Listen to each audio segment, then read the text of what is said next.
The Honourable Parliamentary Secretary to the Minister of National Defence. Oh, thank you, Mr. Speaker, and it's indeed a pleasure to be able to rise today and talk about our new Economic Action Plan 2014, the road to balance, creating jobs and opportunities. And I've been thumbing through it and just excited about all the good things that are in this budget, and that we are on our way to a balanced budget, that we'll be able to start paying down debt and making more investments into our economy and into Canadian families.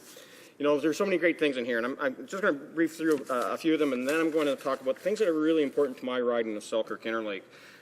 In this, you know, we were talking in 2014 that we're launching the Canada Job Grant effective April the 1st, that we're going to partner with most provinces, and we're going to move ahead in matching jobs with people that need jobs. And so we're going to have the investment and the partnership coming from the business community. And that job matching service is something that we're going to do to help automatically match Canadians who are looking for work. And we're going to create the Canada Apprenticeship Loan, run it the same way that we run the Canada Student Loans Program, and finally allow youth that want to participate in the Red Seals trades an opportunity to actually get student loans while they're taking their apprenticeships. We're going to increase the number of paid internships out there for young Canadians, $55 million, cut more red tape for small business. I know our small businesses up and down main streets in my communities know that they have to do so much work from the standpoint of just filling out paperwork. And so more that we can do to reduce that overload. We've been cutting and working at this for the last several years, and the more that we can do, the better off our businesses are going to be. And we're going to continue to have more research in technology and innovation and development, $1.5 billion over the next decade to allow our universities and colleges to establish the Canada First Research Excellence Fund. So those are just great things. Now, there's a number of things that I was hoping to see in this budget that are here, and I'm very pleased to see them in here, and they're important to Manitoba, they're important to Selkirk-Interlake. One of the things that we announced is a $200 million Natural Disasters Mitigation Program. Now, this is going to help communities prepare for natural disasters. Selkirk-Interlake has had a number of floods, overland flooding, because of either ice jams on the Red River, flooding over Lake Manitoba because of the diversion along the Assiniboine River, and Lake Winnipeg. And so whenever we've had weather bombs come through and raise lake levels, or it's just excessive moisture because of heavy snow melts as well as wet springs, we've had a lot of damage. And where we've been able to put in flood mitigations like the Red River floodway, you know, Duff's Ditch we call it in Manitoba, that has saved billions and billions of dollars from having the city of Winnipeg flooded. And so now if we can continue to make those types of investments in dikes and diversions and floodways, it's going to provide more opportunities to protect more communities and more property and more Manitobans. And not just in Manitoba, this is available across the country. And I know that in Quebec we've had flooding. We just saw some disasters this past spring in Calgary and High River and other places in southern Alberta. So this is the type of dollars and investment coming from our federal government to ensure that we can mitigate those types of disasters and provide the infrastructure that will have ongoing benefits to communities and not have to cost the Treasury time and time again when, you know, in the billions of dollars when we see devastation like we saw in Calgary this year. Really excited to see the New Horizons program getting another $5 million in addition to what it already gets. I know that our New Horizons centers in my riding, as well as other senior centers, have really benefited from this program, whether it's through accessibility grants, whether it's mentoring programs, whether it's investing in their facility. It provides a place for seniors to be able to gather, to share, to have fun, to pass on their knowledge to the next generation, and I know that they really appreciate it whenever they get money to keep improving their facilities. Back in 2005, one of the bills that I introduced when I was in opposition was called Jonathan's Bill. And that ultimately became law a couple of years ago through the hard work of my friend and colleague from Leeds-Grenville, that we were able to establish a program that provides EI sick benefits to parents and families who are caring for a terminal or critically ill or injured child. And that program, I am happy to report, is being enhanced by $2.4 million over the next 2 years, and will continue after that at funding of $1.2 million in excess of the EI benefit that is there to allow families to stay at home and care for their child. There's nothing worse for a child than having to go and depend on the care of someone that's not their mother or their father or their grandparents, that they're sitting with strangers, maybe in the hospital, and it's better for their recovery, it's better for their own well-being if they can have time to sit at home and be cared for by a family member, especially if they're undergoing treatments and if they're dealing with surgeries. It's going to be important that they're there with loved ones and that their families get the support they need to help their child recover. I often hear, Mr. Speaker, in my writing how difficult it is to be wired in on the internet. And rural Manitoba, as lots of places across rural Canada, internet access is difficult. It's either dial-up or it's really poor wireless service. And so really happy to see a $305 million broadband program that was announced in here that's going to speed and extend and enhance broadband high-speed internet networks across Canada to over 280,000 Canadian households. That is going to be such a welcome addition to so many homeowners as well as businesses throughout Selkirk-Interlake. We've been investing another $40 million to improve small craft harbors. Now, I know a lot of people don't realize that in Manitoba that we have an inland sea. In the riding of Selkirk-Interlake, we have over 1,000 commercial fishers. And those commercial fishers on Lake Winnipeg and Lake Manitoba depend upon having safe harbors.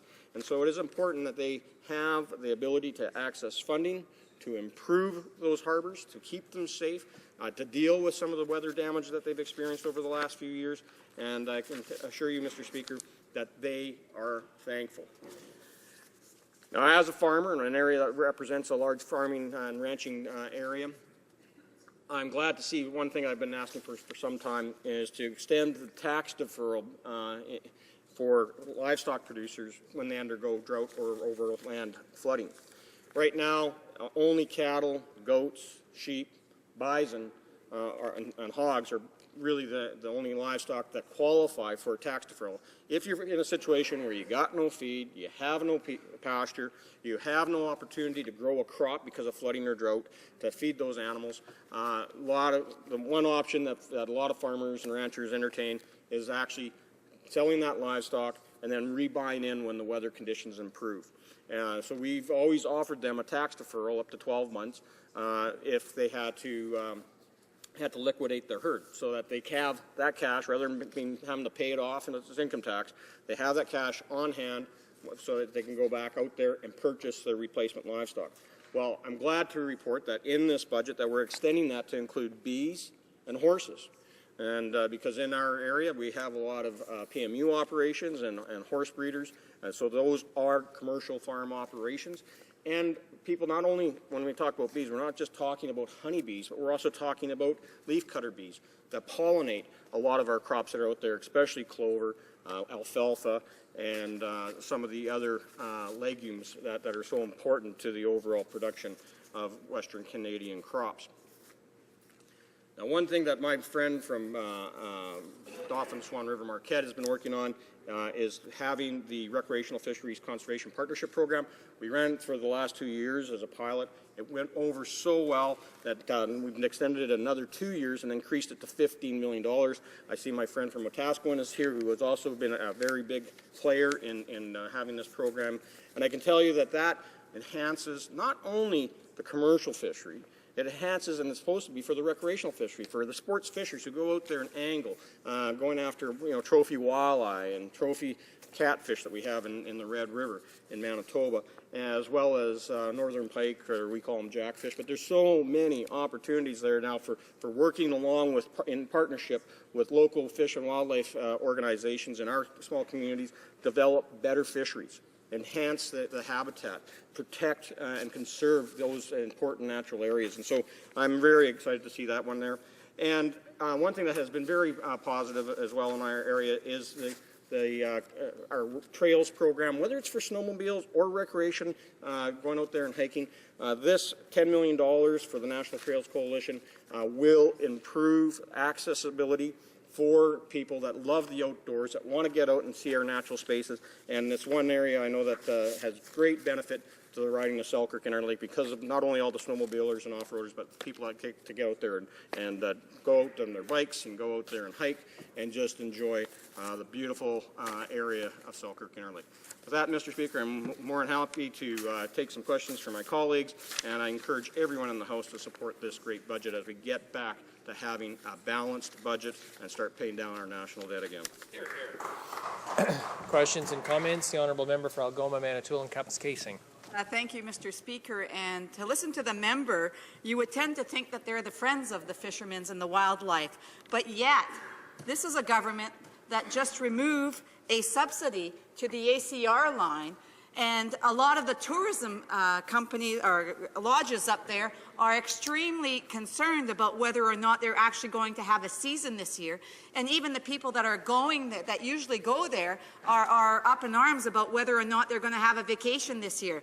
So this is loss of jobs that would actually occur. So if they're so serious about tourism, about fishermen's, about jobs, then why is it that they would cut $2.2 million of subsidy to the CN that will see the passenger rail discontinue for the ACR line, and why is it they're pushing for further losses of jobs? The Honourable Parliamentary Secretary. Well, Mr. Speaker, I can tell you that I just last week was at a gathering of hunters and fishers at the Broken Head Game and Fish Association's annual meeting and banquet, and the reception I received there was overwhelming. People are so happy that we got rid of the wasteful long gun registry, that they're able to go out there and enjoy the outdoors and do their hunting and not have to feel like they're being watched by Big Brother in every step that they take, that their property is being respected. They really appreciate the money that we're putting into the recreational fishery, and they stand with us knowing that this is the only party on this side of the House that is promoting their way of life, that is making sure that they get to enjoy the great outdoors without being regulated out of business by the opposition or the previous Liberal government. Questions and comments? The Honourable Member for Winnipeg North.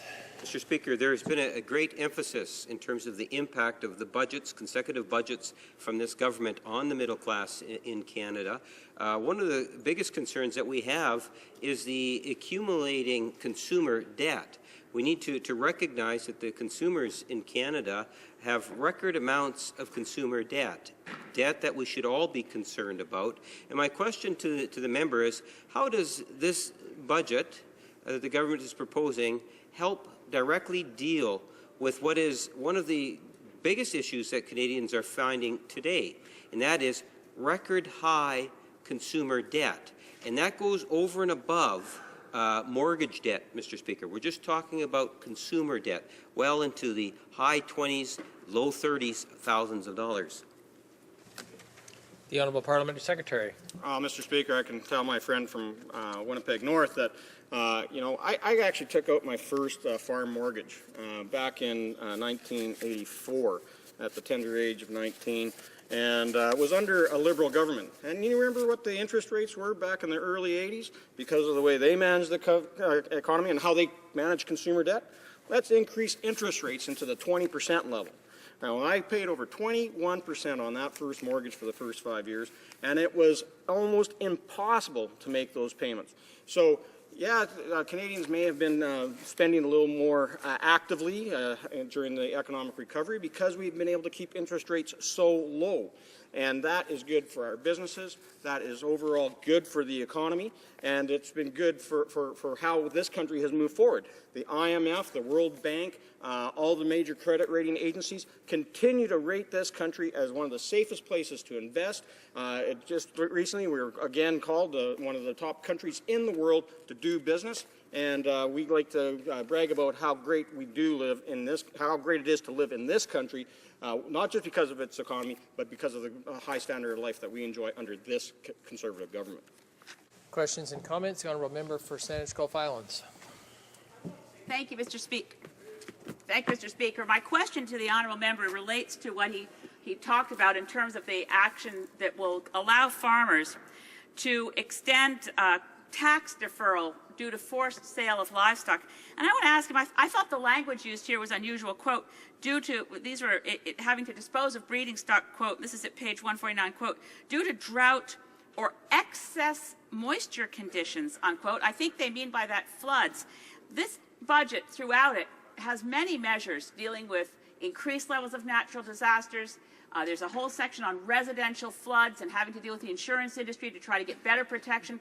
There's an acknowledgement through this document, including here at page 149, for the help for farmers who have increased droughts and increased floods.